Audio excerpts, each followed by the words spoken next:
So, Scrum, what is exactly the Scrum? What we know, as we know that a Scrum is an Agile methodology. And if you look at the evolution of Scrum, it actually, it's a derivative, or I would say evolved form of a DSDM, which is an old methodology, dynamic software development methodology we have. And so what we do is over here in Scrum, what we define the overall big chunk of work into smaller pieces. We define them into multiple sprints, and then there are some things that we allow them that how we are working on those sprints, and we do work very rapidly but repeatedly. All those things are actually repeated in every sprint. All the tasks have been repeated in every sprint, and then we get the output out of it. The beauty of this whole system is that what we do is we collect the work and we define the work such a way that at the end of every sprint, we get a working software. Because most of the time what happens is that we go for development of a big product, start working on those, and you end up spending for the first 6 months into just a development, just a requirement gathering session. And then the next 3 months or 6 months or 8 months into the development cycle, and then so on. But over here in Scrum, what we do is we define, it's a repeatable cycle that we have. We do the requirement, we do the design, we do the development, and then we do the testing in every sprint. And that sprint duration, we can define it accordingly. That could be from 2 weeks to 4 weeks. The way I define sprint is, or I define this whole process is, it's a relay race. We have, I wanted to use a football, but I have to use the rugby over here because, it's not my court, by the way. But it goes by like that. In the rugby, that the whole team actually move forward, and they have to actually reach to a certain point. In a relay race, you have 20 miles total distance, but what you do is you actually keep running and you have small sprints.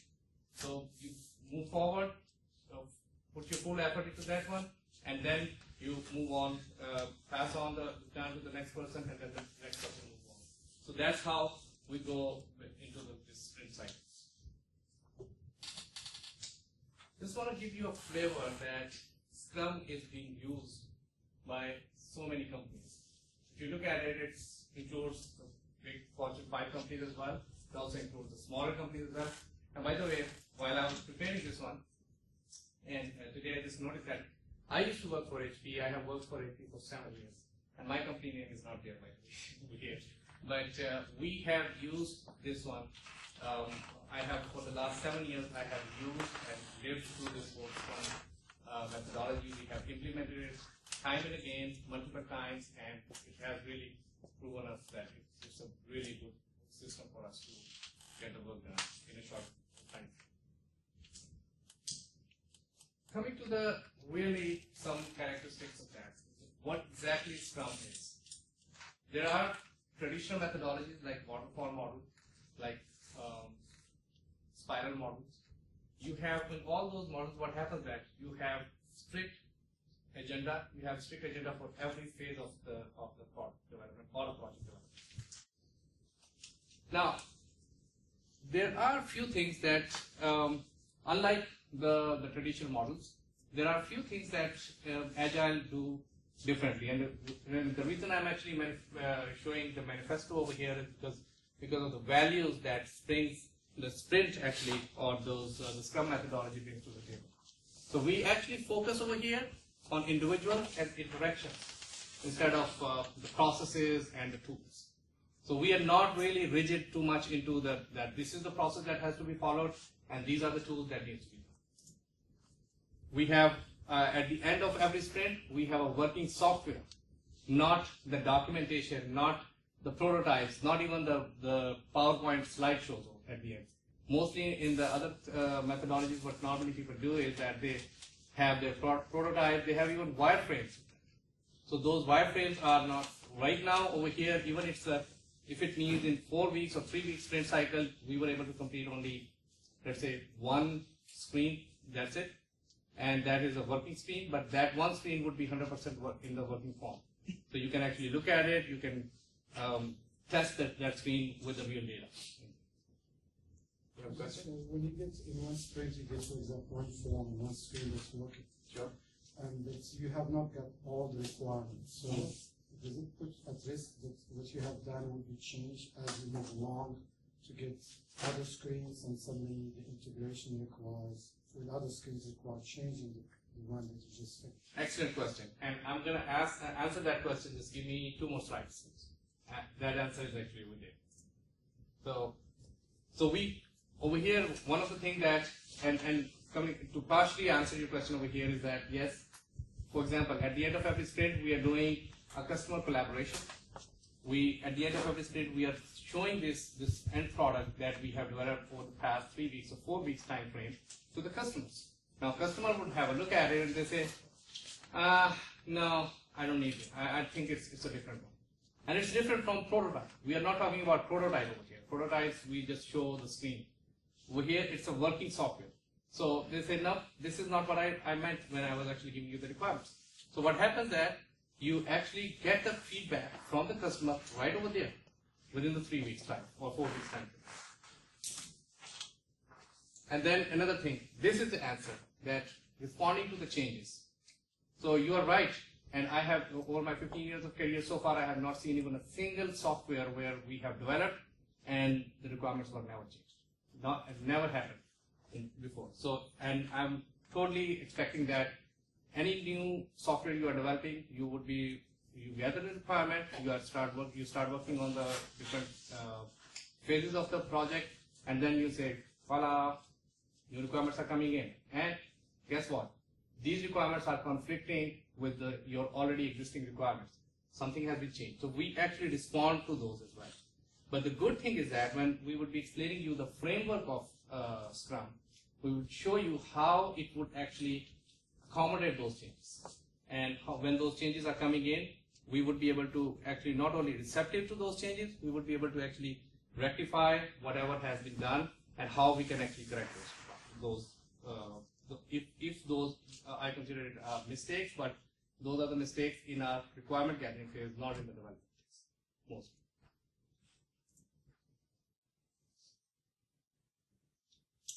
Now, this is where I'm going to show you exactly how we do it. So this is a small, very small system that a gift shop, a gift wrapping shop. We do the gift, they sell the gifts, and they do the gift wrapping, they cancel the order, they return the order. And right now we have only 3 requirements. Return the gifts, gift wrap, and cancel the gifts. That's it. So the requirement, the set of requirements, or we call it, and these are the initial requirements, we call them the product backlog. This is a product that we are developing, and this is the backlog that we have. So product backlog we have. Well, the next thing what we do is we define our 2 to 4 week sprint. And we define that and say, okay, now we have this 2 to 4 week sprint. We don't know yet whether it should be 2 weeks, 3 weeks, or 4 weeks. And sometimes even it goes more than that as well, by the way. Not recommended, but yes, it goes. So a little bit beyond that time frame. So we will have a look at it, how we define it. So we pick up the first requirement. Say, okay, this is the requirement, how to return the gift. That's it. This is something that we call it the setting up the goal for the sprint. When we are setting up the goal for the sprint, actually we are letting the team know that this is the goal for next 2 to 4 weeks. We have this one functionality that we have to complete. And now this is a high level functionality, maybe a 25,000 feet overview of the functionality. Just right here. We have to dissect it and define it into a smaller, really workable requirements where the people should be able to go in, the testing team should be able to go in and write the test cases against. The development team should be able to actually understand what they have to develop, and then the product owner who ultimately owns the product is going to be the one who will say, yep, this is what I want. So what we define is we dissect this one into a smaller sprint, the detailed requirements. These are the detailed requirements. You can call it, we normally define it by the user stories. You are actually writing the user stories and actually defining it in more details. So Now this one requirement has been translated into multiple smaller workable requirements. And the whole team is going to work on this one, because this one requirement, not one person is only working on one requirement. It's going to be smaller pieces, and there will be maybe 20 people, not 20, not recommended, 7 or 8 people actually who are actually working on that requirement code. So this cycle is going to go, and what we are looking for is a potentially shippable product. So at the end, and who's going to define that whether it is a potentially shippable product or not? This is because at the end, if your product owner is the one who will decide, yep, we have defined this return functionality, we completed it, and yes, we can actually put it into the production system or not. That's one way to do it. While we are doing it, and since we are doing it only for 2 to 4 weeks time frame, still 2 to 4 weeks is a longer time frame with respect to, if you are really looking at it, what's going to happen tomorrow, and the day after, and the day after. So another good thing in sprint methodology is, all right, sorry, I'll come to that one later. So here is the new requirement coming. You said that the new requirements are coming in. We have just found out that there was a new requirement that we missed in the beginning while this sprint is going on. And now this new requirement has to be adjusted somewhere. It may have a conflict with your sprint cycle as well. But the first thing we need to do is we need to look at it in this product backlog where it fits. What is the priority of these? Right now we have priority 1, 2, and priority 3. Now this is coming in. Are we going to go into a LIFO structure? Are we going to go in a stack structure or first in first out structure? So we need to look at it. We define it, and we have rearranged this whole prioritized. Looked at it, say this is priority 1, this is 2, the new requirement is actually priority 3, and this goes the last priority. So we redefine our product backlog over here. There would be chances that in certain cases you might have few cases where this requirement is conflicting with the requirements that we have over here. For example, you have coupons that have been used over here, and we never tackled that one in our original requirement. Now, in that case, there are 2 ways to do it. One is that we look at it, but the overall sprint never changed. The sprint, when we are actually defining the sprint at that time, the scope of the sprint never changes. So what we do is, at this time, we would either say we have made a mistake, either drop the sprint and redefine it using this new functionality, or continue, complete that one, and then we can rectify this requirement, create a new ticket into our issue management system, and then fix that one later on as well, depending if you are really using some sort of a tool for issue management system or not. Those are some of the defect fixing tools that we normally use. We use that IET is Jira. That is one of the tools that we normally use as an issue management system. Question. I'm trying to phrase this question correctly. So, at the end of the sprint of business shippable product, but yes, you don't necessarily put it in production. You can just leave it, let's say, in your branch or whatever. Mm-hmm. Because we have a customer who usually says, well, this feature is not useful unless we have X, Y, and Z as well. So I'm just trying to understand the concept and how that's different than a waterfall methodology. If you're still building things in modules, but you just don't push everything or anything to production until the end, when everything's ready. Okay. So is there a Excellent question. Now, I would phrase your question into 2 different parts. The one is that, yes, you are right. At the end of this one, you potentially, not necessarily, but potentially you have a shippable product. Now, that product could be that you can actually create, you can decide that this is a product that is at a stage where we should put it into a production system, or we should say, no, right now I want to have 3 more other products as well, add it to this one, and then we can actually put the whole production. You can have maybe just quarterly releases. So in those quarterly releases in a year, which means that you probably have to wait for 3 or 4 sprints before you actually put it into a production system.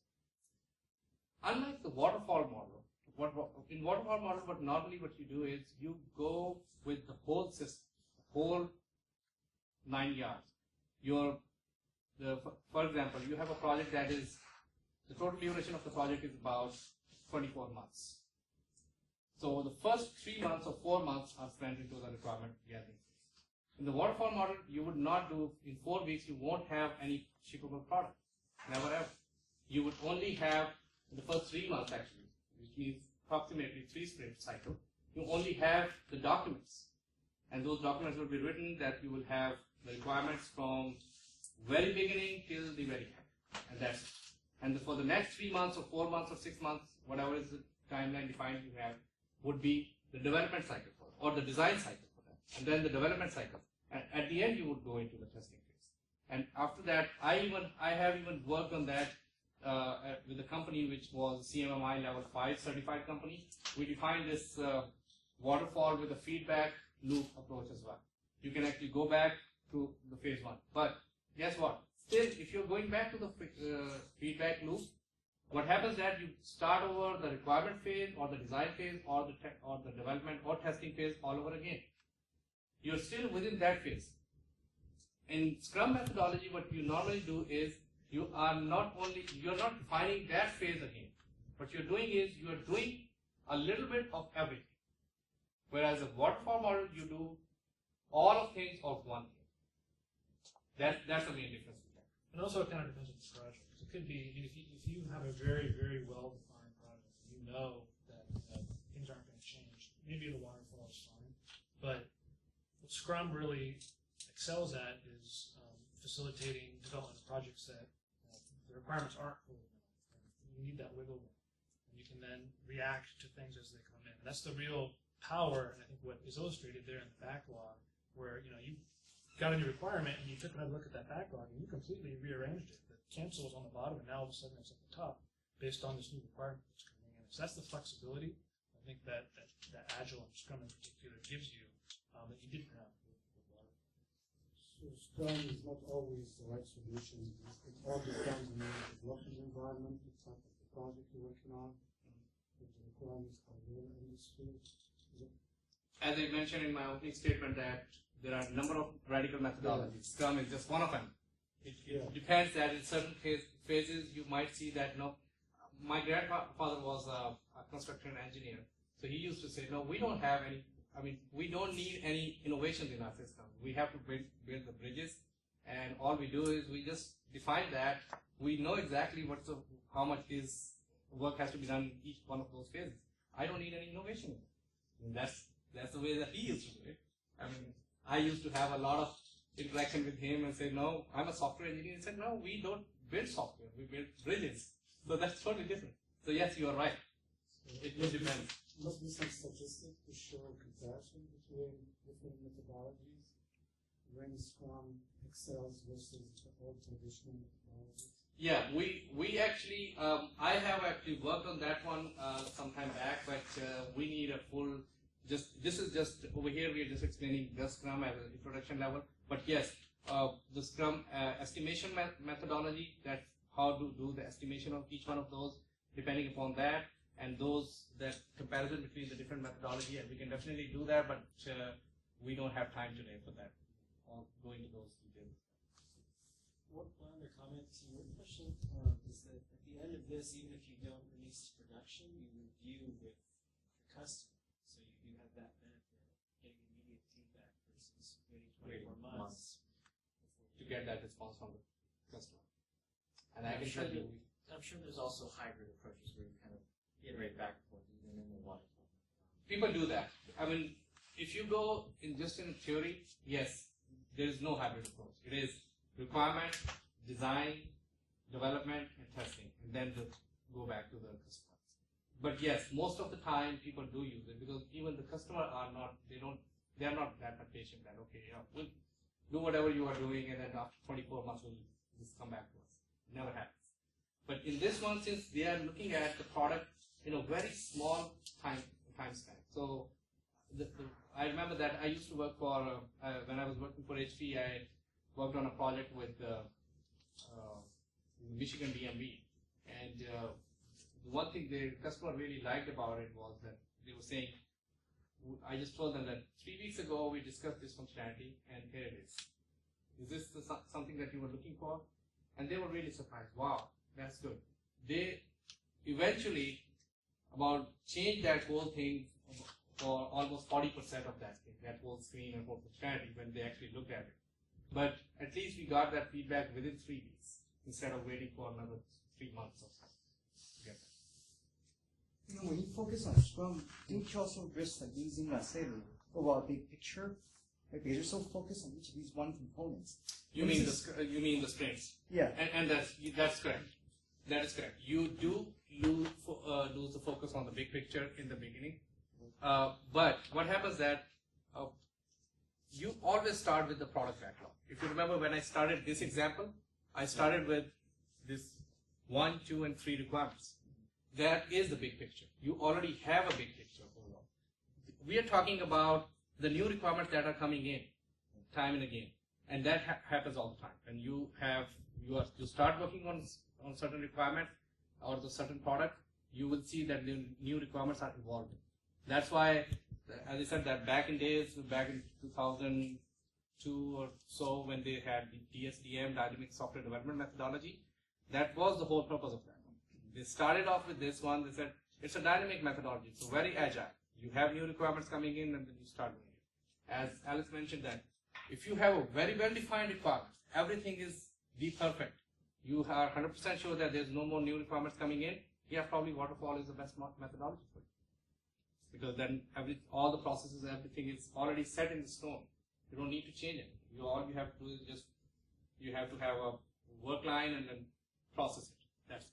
But most of the time, especially in the software development area, that's not the case. You would have the new requirements that are evolving, you have new bug fixes that are coming in, different interactions with the other systems as well that is happening, so it happens all the time.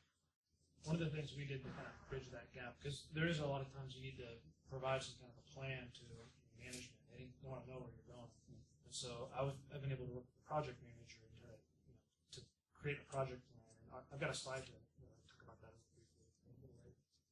Okay, so I was going to mention that over here, as I said, that the 2 weeks or 4 weeks time is still too much right now, because you can't really say, okay, here's my team, go and work on this one, come back to me after 4 weeks. We'll see exactly what happens. I mean, even at the end of 4 weeks, probably things have gone tangent. So what we do is, we keep a check on a 24-hour check on this one, which means we have a daily Scrum meetings, which I normally call it a daily stand-up meetings. So on a daily basis, we look at the progress of what we have done so far, where we are, what we're going to do tomorrow or today, and what are the showstoppers, any red flags that are coming up. So that also includes some big risks that we have been identified, some risks that has already been occurred, and they have become an issue now. We have to look at it, and we have to really take care of those red flags. This is just the jargons that I've been using. So this is the product backlog that we have.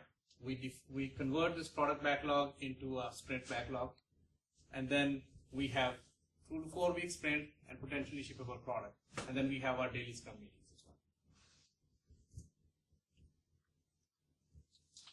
So I think it's interesting that you raised this question about waterfall versus Scrum. So if you look at it, the sequential versus overlapping development, which is also includes the waterfall versus Scrum, is in the normal sequential way. This was the case. You have requirement, design, code, and testing. But over here in Scrum, what we do is we are doing a little bit of everything. We are instead of doing all of one thing at a time, we are doing actually a little bit of everything. A little bit of requirement, and then the design, the development, and the testing.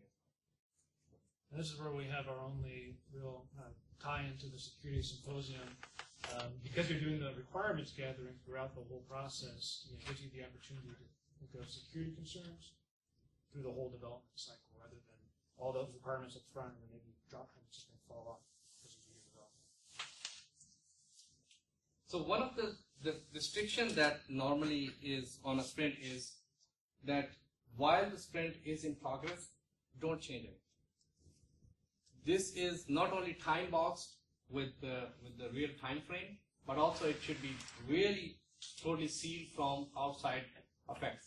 During this 2 weeks, 2 weeks or 3 weeks or 4 weeks time frame, the recommendation is that don't change it.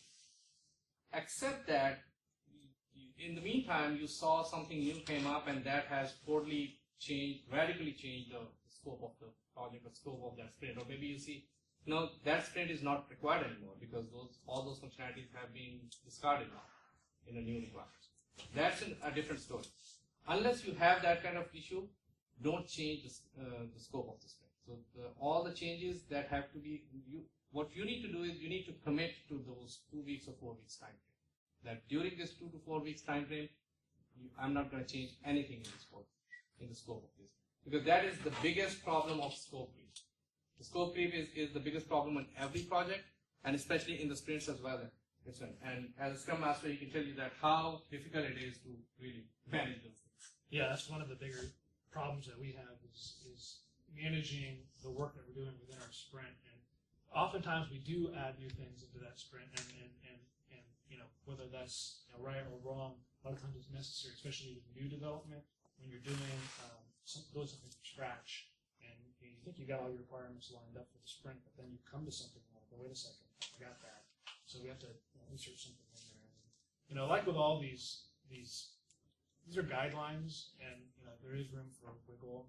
And, really, you try to abide by them as much as possible, but there's reality as well. Next part here is the various pieces of the Scrum framework. So there are various roles within the project team. So there's the product owner, there's one of those, there's one Scrum Master, and everyone else is on the team. There are ceremonies. That's just a fancy word for meetings, different types of meetings. And then artifacts, which is the output of the Scrum process, so the tools that you use. So the first piece here are the roles. And so the product owner, there's a lot of things that the product owner is responsible for, but the main thing is maintaining that responsibility for the return on investment for the product, making sure that they're getting what they asked for, and also they're responsible for accepting or rejecting the work. So deciding what is a shippable product in that Scrum cycle. The Scrum Master, so the main thing that the Scrum Master does is really make sure that the processes are being followed to the best of the team's ability, and also shielding the team from external interference and removing impediments are two major things. You want to make sure that the people that are actually working and doing the work are not being caught up on requests for access to things or waiting too long for certain permissions. And so that's really where Scrum Master can help a lot, to try to remove those impediments and keep the progress moving, which is really important when you're running in a really short time sprint cycle. One of the things I would like to add over here is that the Scrum Master, normally what happens, and what we have seen in practical life, is that the project manager becomes a Scrum Master. It's always recommended that the Scrum Master should not have an authority on the project, on the team.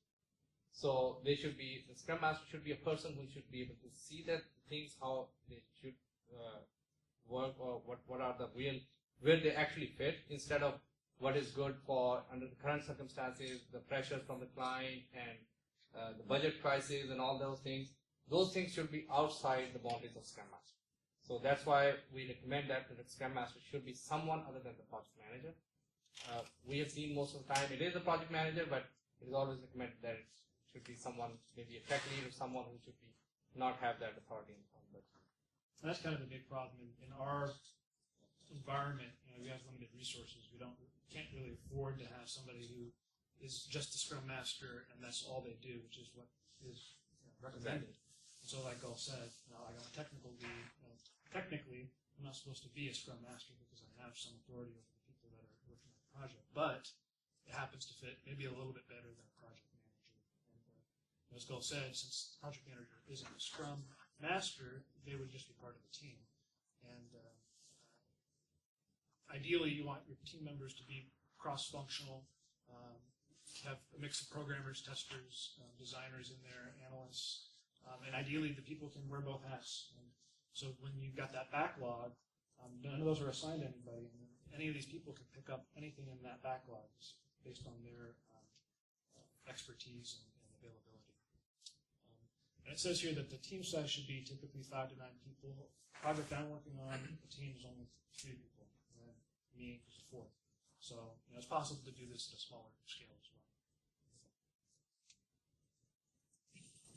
So, as Alex mentioned, it's not really ceremony. We are trying to be a little bit more fancy in this one. It's just a meeting. So I know that people don't like them to be in meetings all the time.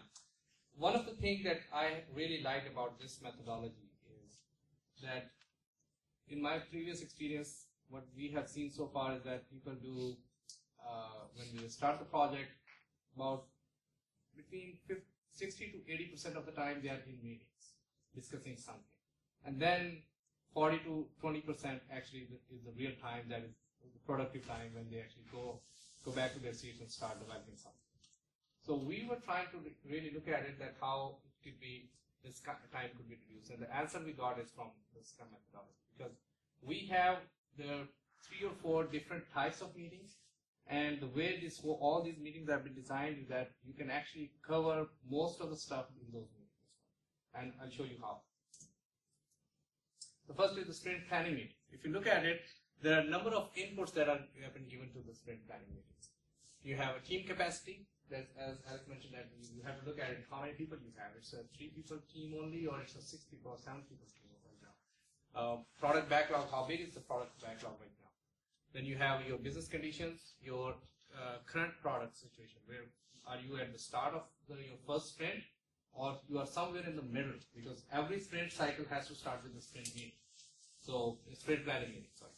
So you would be somewhere in the middle of that. Maybe you are in the middle of your product development and you are on 6th or 7th sprint right now. And then you have what kind of technology we are using. Are we good, very familiar with the technology? Are we comfortable or not? Do we have accessibility and availability of that technology or not? All those things have been actually included in consideration. Now, the first thing what we do is prioritize your backlog. What we normally do is at IIT, we try to segregate the 2 meetings. One is the sprint planning meetings, the other one is the product backlog meeting. What we do is we review the backlog and really prioritize it and define that what goes into our next sprint. Once we have defined that one, that is called a sprint goal. Now, sprint goal has been defined. Now, what the next step is, now really do the sprint planning. In the sprint planning, where we are actually dissecting all the goal into a smaller, really detailed user stories or detailed requirements, and then we are creating those really small workable tasks, which we call it a sprint plan. So once we have that, and also the third thing what we do is we start doing the estimation process for each one of those tasks. Because if you have a high level, very big task, it's very difficult to really estimate that. If you have a smaller backlog, sprint backlog task, it's much easier for you to actually do the estimation process. Scrum, as a methodology, does not recommend that you have to use one estimation methodology versus the other. There are a number of methodologies that you can use. A number of softwares are available as well. My personal one, my favorite one is the Delphi technique that I use.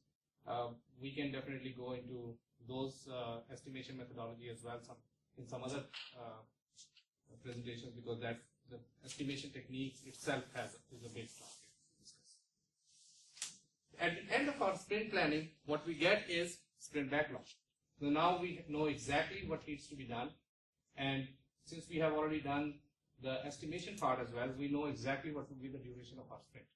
And one thing I should tell you that normally what happens, all the sprints may not be of the same duration. The first sprint maybe it's a 4 weeks duration. The second sprint, you may end up deciding, no, I don't need 4 weeks. I can get it done in 3 weeks. So that's a 3 weeks duration. So the duration of the sprint also keep on changing, depending upon the backlog you create.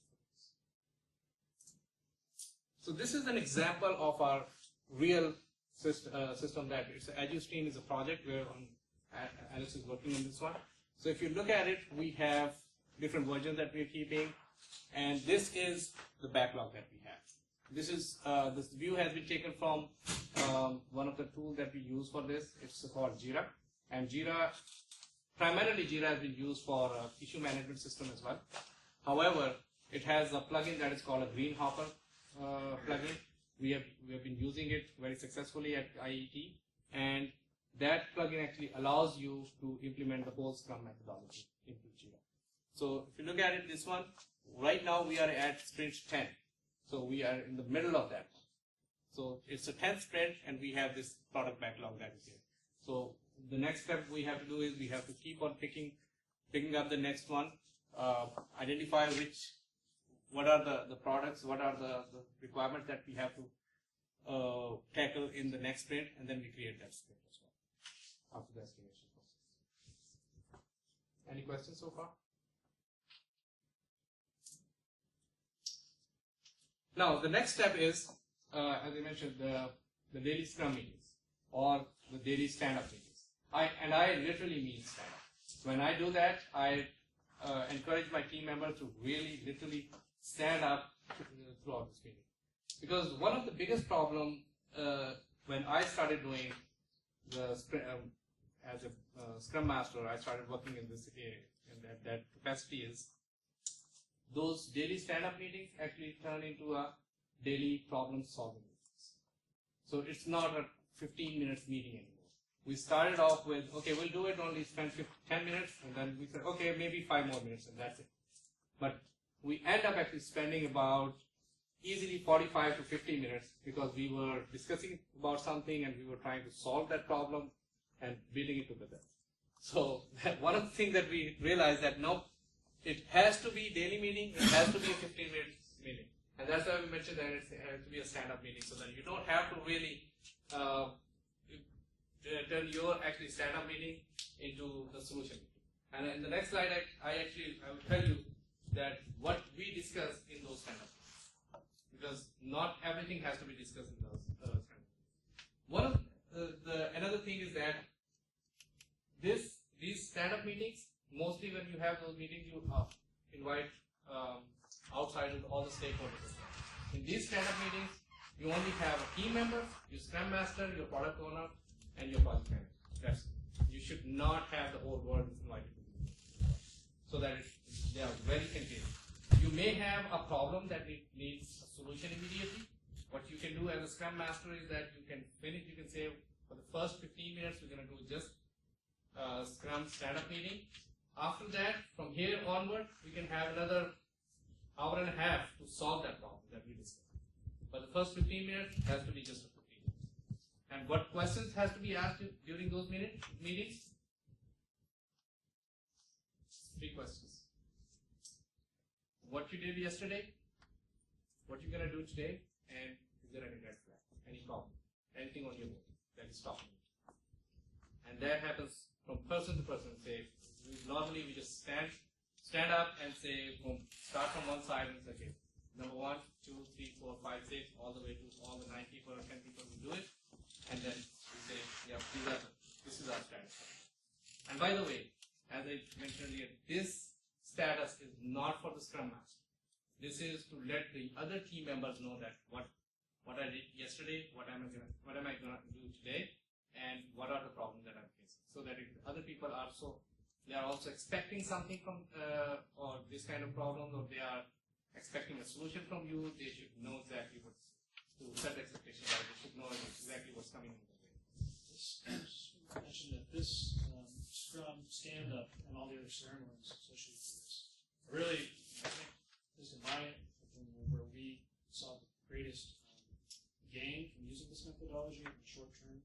Because in the past, as Will mentioned, you have spent so much time in meetings. A lot of times, you don't really hear what's being talked about. So things that's being talked about, you're not even involved. It can be the project manager giving a status, and there's 10 other people in the room, and they could be being productive like that. So, keeping it at 15 minutes, having it very tightly controlled of what's discussed, really focuses the conversation and makes it useful for everybody in the room.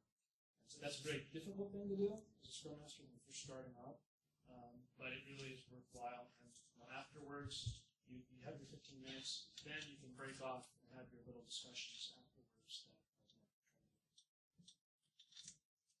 That's a quick question. When someone's like, these like 15-minute meetings and two cuts talk fast, a lot of things happen, I do everything. Would it be better like someone's just like posting to like a chat room or something? Because if the end goal is like a commitment of what you're trying to do, you're posting a chat room where everyone can see it's almost similar. Well, again, the methodology doesn't tell you that you have to be in one room. I have worked in different environments where we had remote teams. We had people working from home as well. So that doesn't mean that you can. I mean, absolutely right. You should. I'm always a big advocate of using the technology or using external help as much as you can. Yes, posting on a chat room maybe is a good thing. The idea is at the end, yes, you have to ask those 3 questions. If you're answering those 3 questions, not really going into the solutions of those problems that you're facing, perfect. You can do it. The reason why we call it a stand-up meeting, we encourage people to do a stand-up is because then people get tired. They have to do it like hour and a half. So that's the only idea. Otherwise, there's nothing wrong with that. Even you can keep sitting and keep writing it as well. So, but the idea is that you have to answer those 3 questions. As long as you answer those 3 questions and don't take much time and don't go tangent from a real topic, real agenda for the meeting, perfectly fine. So yes, I agree. It's also difficult to maintain that you're recording what you've done, and here's the workboard in Jira where you're supposed to do that, where you're moving the tickets from sprint backlog in progress to done. And even maintaining this very simple board is sometimes more effort than some people are want to do it. So having that stand up or force to get that update. So if you look at this example, is that this is a sprint backlog. So it's from the same project as you see. So we have picked it up, and I think this was about a week ago. We have taken this snapshot. We have the things that yet to be done, the tasks that are in progress, and these are the team members who are working on it, and these are the tasks that have been completed. It's all the status. We normally just open the ticket, put it in our Jira, and then start working on it and put the status in there once we're done. The next one is the sprint review meeting. So at the end of 3 weeks or 4 weeks time frame, what happens? We have completed it, whatever we were supposed to do, and now over here in this meeting, we actually invite the whole world. Say all the stakeholders should be there, all the customers should be there, the team members should be there, anybody who has any interaction with the project, they should be there. So to see exactly what. I mean, we can invite them. It's up to them whether they come or not, but to come in and have a look at it, exactly what we have learned so far. In this way, and in this meeting may take actually 2 to 3 hours. Normally in our meetings, the sprint review meeting takes about 2 to 3 hours every time. And what we do is we actually presented the whole demo of the project. And when I say demo, I mean the real software, not the slideshow, not the PowerPoint slideshow, not just the screenshots. We actually show them that, and sometimes when that happens, as anybody you remember that what happened to Bill Gates when he actually was showing the inauguration of Windows 98, the blue screen. Remember that? And that happened. That was like he started it, launched it, and there was blue screen. So exactly that happens sometimes. We started it and it failed. But that happens because we know that we are using the real software. I remember that once we did that, and then one of the customers said, "At least now we know you are not faking it. It means it's a real software." So that happens a lot of times. But the good thing is that you are actually using the real system, not the PowerPoint slideshows or not just a demo or wireframes. The next thing, once we are done, we have seen that exactly what we have achieved in that 2 to 3 weeks time frame. The next step we have to do is we have to look at it at what we call it a sprint retrospective meeting. In that meeting, and this meeting should also not be very long meeting. It should be like 15 beginning, it might take you about 45 minutes or so. It should be very concise meeting.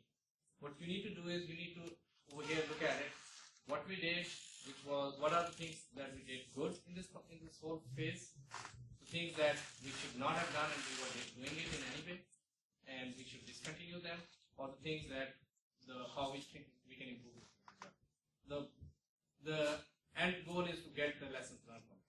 At the end of every development cycle, we get the lessons learned and we log it somewhere, so that we can keep on adding those and look at it and keep on improving that. It's a constant improvement process for you at the end of every sprint. This might seem a little tedious or corny, but it actually is useful. So.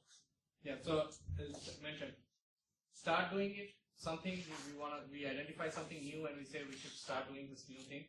We should stop doing something which we think that it really is it's an impediment for us, or it's something interfering in our productivity, or we should continue something that we are doing it and it's very good for us.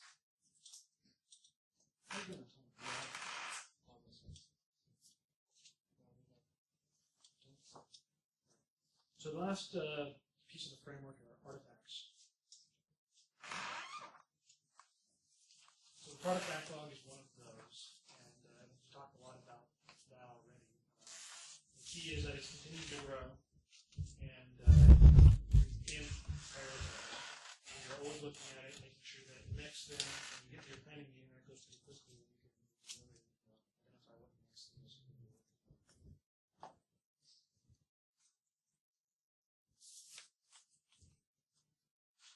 Actually, this is a burn down chart, but just real quickly on the backlog, you might have seen the slide a few slides ago. It actually showed you the JIRA of the backlog. And one of the things that's really useful is to be able to categorize, make categories of groups of requirements. So using versions and epics to kind of group them together into like pieces makes it easier to navigate that as well. So you know, okay, there's some screen that we know we want to build, so maybe that all goes into one epic, and we know we're not going to look at that for a while, so it's easy to kind of filter those things out and use categories as well. And that's a benefit of using tools. Right? This is a burnout chart, so it shows you the amount of work that you, this is what you committed to at the beginning of your sprint. And then, if everything goes correctly, it's a 2-week sprint, it should be done, you should be down to 0 by the end of the sprint. Now, this didn't go quite as planned. And you'll see that one thing that happened here is some things were added, right? We were going down, and then all of a sudden we went back up. And so that was just an example of what I mentioned before, where you got identified something kind of mid-sprint, like, wait a second, we really got to do that. So we added something. It's might not be according to best practices, but it ended up having to be done. Another thing you'll notice is that we never got down to 0. And that's also possible to happen where you're going through sprint ends, and it's like, well, wait a second, I didn't finish this, maybe it wasn't estimated properly. You got to take that item, go back on the backlog, and then when you go do your sprint planning again, you decide, okay, do I pick this back up and continue work, or does it go down and start? And that also shows that even if, despite the fact you're using Scrum methodology, doesn't mean that every time it has to go perfect. So there are things that go wrong as well. But each time you do the cycle, You learn something new. Exactly. That's the other thing, is the burn down chart is also useful when you're doing the estimation, because you figure out, okay, we did approximately 20 story points in this last sprint, so maybe we should estimate another 20 story points for the next sprint. So that's, hopefully you get better at it, and we are getting better. So, this is an example of a project plan that, working with the project manager, he organized it based on the way we had organized our Scrum process. So in JIRA, I mentioned categorized by epics, it had versions of milestones. So he just pulled pieces of that out and represented it on the project plan, bring it back up to the manager. And this is good, and it makes it very easy for the project manager to create a project plan, because that's one of the big headbutts at the beginning of the project. The project manager wants to define everything, and you're like, wait a second, that's not really what the process is. So, we work together to try to build out that backlog, do that categorization, help him do this. And as long as he understands that in the Agile process, things change. So even though milestone 1, might say, we're going to do these things, and when we get to milestone 1, it might change. So he's got to understand that. He's got to report that up to people he's showing this to as well, so they're aware of flux. So, looking at the overall scalability of this project, contrary to the famous, really, there is a belief about this methodology that this system only, or this methodology only works for small projects, like a really small duration project, or very small people, where the total team size is maybe 5 to 10 people, and that's it. So it works only for those kind of projects. I have, so this project is actually, you can use, again, it's mentioned that 7 plus minus 2 is the individual typical team size. That's a recommended team size. That's why we say it's about 5 to 9 people team on every sprint. But overall, the duration of the project or the size of the project may be 500 plus people as well working in that project at one time. That's why. I have never worked in that big project where there were 500 people, but I can tell you from personal experience that I worked on a project where we implemented the Scrum methodology with its real, really we followed each and every step of it and really get the best benefit out of it. And the total team size was, we had an on-site offshore model as well. We had about 86 people on-site and 166 people offshore. That was the size of the project where I have managed that project myself. But as over here when it's mentioned about it has worked on a multiple 500 plus person project as well. So contrary to what the famous belief that no, Scrum only works for a small project, no, that's not correct. It can actually work for the bigger projects. So we have these are the few links that we have available that you can actually go in if you want to know a little bit more about Scrum or Agile methodology. This was just an introduction level. We have explained there are, and it's like really at the breadth level we have touched everything. But if you want to go take a deeper dive and go into specific information, there are these are the sites available for that. We have some reading material available as well. So these are the different books or reading list that is available online as well. Feel free to reach out to them as well. And also, if you need the copies of these slides, they also will be available to you as well. Any questions? If you had to pick characteristics, what would you say is most crucial to ensure the Scrum process or environment has a certain work that's if you're transitioning? What's most crucial? Would it be hard skills? Would it be soft skills? Would it be an engaged product or business owner? I think it's the overall as an organization you have to adapt that the thinking process has to change.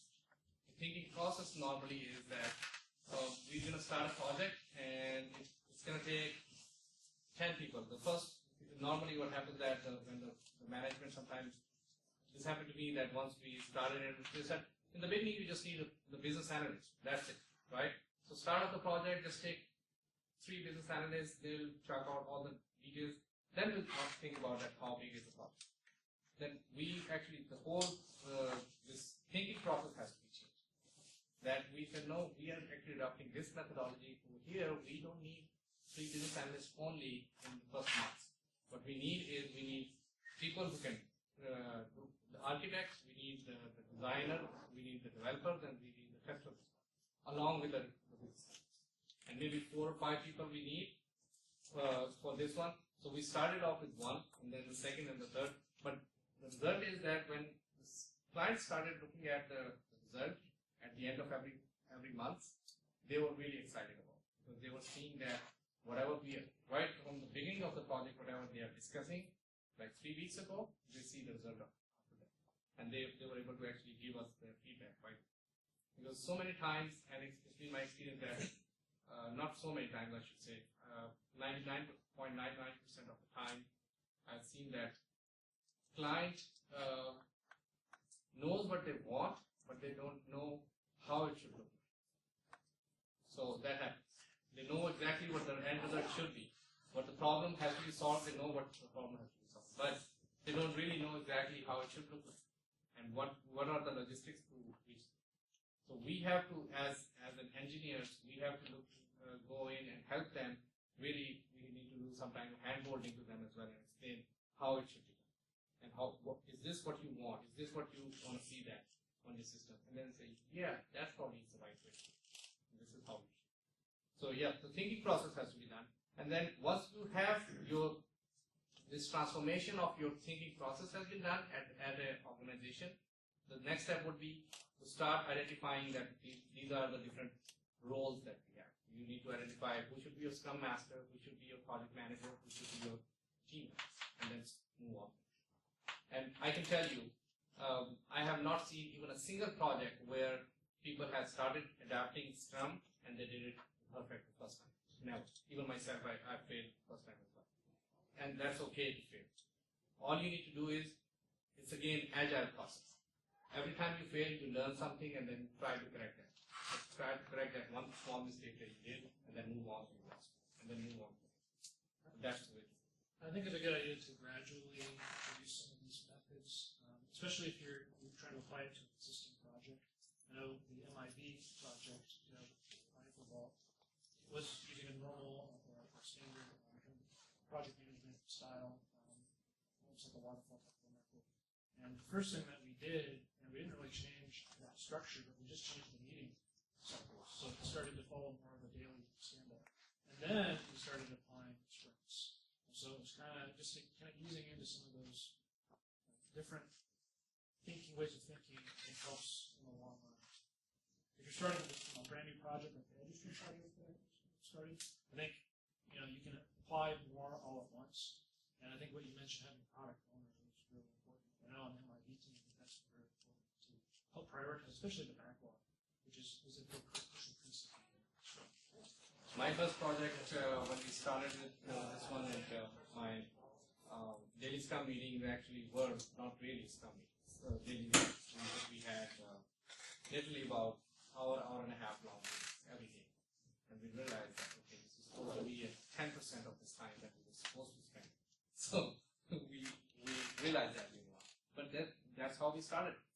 We started it, and I think it took us about 3 months to get hold of those meetings and realize that now we have to segregate between the solution of those meetings and the really stand-up meetings.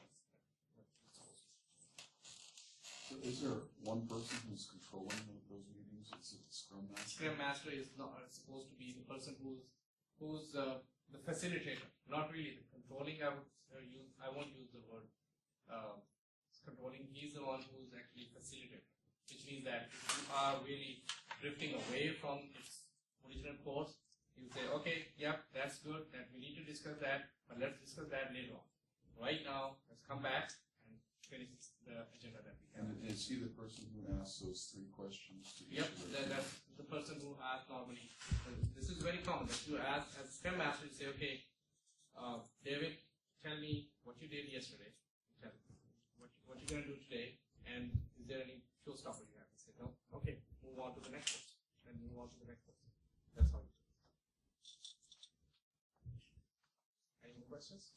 In a lot of Scrum books, you see suggestions for non-standard ceremonies and non-standard artifacts. Have you guys found any particular ceremonies that outside of the retrospective or the daily stand-up? Have you found any non-standard ceremonies or artifacts? For example, solution meeting is one of the non-standard meetings.